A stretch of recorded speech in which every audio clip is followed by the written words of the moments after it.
एक पोंडू नाम का आदमी था। पोंडू गांव में जाकर कच्चा बादाम यानी कच्ची मूंगफली बेचता था। एक दिन की बात है, आज दूसरे गांव में बादाम बेचने जाता हूँ। नए गांव में नए लोग मेरा गाना सुनेंगे और कच्चा बादाम भी खूब खरीदेंगे। और पोंडू दूसरे गांव की तरफ गाना गाता गाता निकल पड़ता है। बाजी आ गए दूसरे गांव, अब शुरू करता हूँ अपना गाना। पैर तुरा हतर बाला थके जोड़ी सिटी गोल्डर चेन दिए जबेन ताते शमन शमन तुमरा बादाम पाबेन बादाम बादाम दादा बादाम बादाम अमर का चेन्नई बुबू बुजा बादाम बादाम बादाम दादा बादाम बादाम। गाना सुनकर बहुत से बच्चे इकट्ठे हो जाते हैं। काका मुझे भी दो कच्चा बादाम। मैं कैसे लूं, मेरे पास तो पैसे ही नहीं है। अरे बेटा, ये जो मैं गाना गा रहा हूँ ये बस गाना नहीं है, ये हमारी बंगाली भाषा में मैं बोल रहा हूँ कि अगर तुम्हारे पास कोई भी टूटा मोबाइल, तुम्हारी मम्मी का टूटा कंगन, टूटी चेन जो भी है वो ले आओ और कच्चा बादाम ले जाओ। अच्छा काका, फिर तो मैं अभी आया। और अपनी मम्मी को बताता है, ये तो बहुत अच्छा है, वैसे भी टूटा फूटा सामान मेरे किसी काम का नहीं है। ले ये कड़ा और ये चेन ले जा। ये लो, अब मुझे भी कच्चा बादाम दे दो और हाँ, एक बार वो गाना भी सुना दो। पोंडू बच्चे को गाना सुना देता है और सब बच्चे खुश हो जाते हैं। आज तो सब बादाम बिक गए, चलो अब घर चलता हूँ। पोंडू अपने गांव की तरफ निकल जाता है। तब तक अंधेरा भी हो चुका था। बाप रे, कितना घना जंगल है। दिन में तो बिल्कुल डर नहीं लगा, लेकिन अब राम राम राम। तभी पोंडू को किसी के रोने की आवाज आती है। इतने घने जंगल के अंधेरे में ये कौन रो रहा है? कौन हो भाई, और तुम हो कहाँ और क्यों रो रहे हो? क्या हुआ? पोंडू इधर उधर देखता है। तभी उसे एक पेड़ के पीछे से किसी आदमी के रोने की आवाज आती है। पोंडू जाकर देखता है।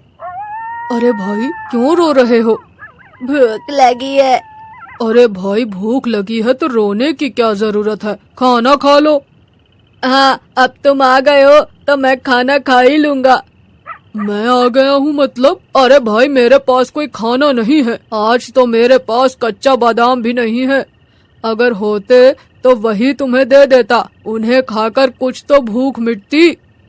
मेरी भूख कच्चा बादाम खाकर नहीं मिटेगी, मेरी भूख तो कच्चा बादाम खाने वाले को खाकर मिटेगी। भाई, तुम कहना क्या चाहते हो? पहले तो अपना मुंह दिखाओ, मेरी तरफ देखकर बात करो। तेरी तरफ देखूं? ले, देख लिया तेरी तरफ।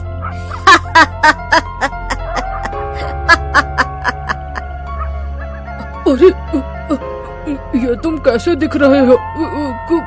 कौन हो तुम? वो कोई आदमी नहीं बल्कि एक भूत था जो इंसानों को खाता था। मैं काफी सालों से इस पेड़ में कैद हूँ। मेरी आवाज किसी को सुनाई नहीं देती। भूख प्यास से कितने सालों से तड़प रहा हूँ। तुम मेरी आवाज सुनकर आए, मुझे अच्छा लगा। अब मुझे यहाँ से मुक्त करो। पोंडू डर कर भागने लगता है। तभी भूत जल्दी से पोंडू का गला पकड़ लेता है। जाता कहाँ है? पहले मुझे इस पेड़ से आजाद करवा। मैं कैसे आजाद करवाऊं? छोड़ दो, मुझे जाने दो। इस पेड़ में एक कील गड़ी हुई है, उसे इस पेड़ से निकाल दे, फिर तुझे जहाँ जाना है वहाँ चले जाना। पोंडू पेड़ से कील ढूंढ कर निकाल देता है। जैसे ही पोंडू कील निकालता है, भूत पेड़ से अलग हो जाता है। अब मैंने तुम्हें आजाद कर दिया है, अब मुझे जाने दो। तुझे जाने दूंगा तो मेरी भूख कौन मिटाएगा? भूत पोंडू को पकड़कर उसका खून चूसने लगता है। छोड़ दो मुझे, मुझे छोड़ दो, छोड़ दो। कितने दिनों बाद ताजा खून पीने को मिल रहा है। और वो भूत पोंडू के शरीर पर कब्जा कर लेता है। आज से ये शरीर मेरा हुआ, अब इसके शरीर में घुसकर मैं अपना शिकार ढूंढूंगा। चलो, अब इसके साथ इसके घर चलता हूँ। भूत पोंडू के शरीर में घुसकर उसकी साइकिल पर बैठकर साइकिल समेत उड़ने लगता है और पोंडू के घर पहुँच जाता है। अब कल इस पोंडू के कच्चे बादाम बेचने के बहाने अपना शिकार ढूंढूंगा। अगले दिन भूत बादाम लेकर निकल पड़ता है। बादाम। अरे काका, आज आप इतना बेसुरा गाना क्यों गा रहे हो? आज मेरा गला ठीक नहीं है। तुम कच्चा बादाम नहीं लोगे क्या? चलो आज मैं तुम्हें फ्री में कच्चा बादाम दूंगा, लेकिन यहाँ नहीं, उसके लिए तुम्हें मेरे साथ चलना होगा। भूत उसे बादाम का लालच देकर जंगल में ले जाता है और उस बच्चे को मार कर खा जाता है। पूरे गांव में बात फैल जाती है। सबको लगता है बच्चे को जंगली जानवर ने खा लिया है। अच्छा है किसी को मुझ पर शक नहीं हुआ। इस पोंडू के शरीर पर वश करने का ये तो फायदा हुआ है कि मुझ पर किसी को शक नहीं होगा और मैं पेट भर कर लोगों को खा सकता हूँ। भूत फिर गांव में बादाम बेचने निकलता है। अरे ओ पोंडू भाई, लाओ हमें भी कच्चा बादाम दे दो। बादाम तो मैं दे दूंगा, लेकिन तुम मेरी एक मदद करोगी? हाँ हाँ बोलो पोंडू भाई। वो तुम्हें मेरी बीवी बुला रही थी, उसे तुमसे कुछ काम था। वो औरत पोंडू के घर चली जाती है। रीता, ओ रीता, अरे कहाँ हो? मुझसे क्या काम पड़ गया तुम्हें? अरे अंदर आओ पहले। अरे पोंडू भाई, आप तो बादाम बेच रहे थे, फिर यहाँ कैसे?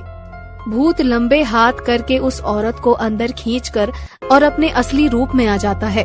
अरे ये तुम्हें क्या हो गया पोंडू भाई? आज तू मेरी भूख मिटाएगी। बचाओ बचाओ, कोई है, बचाओ मुझे।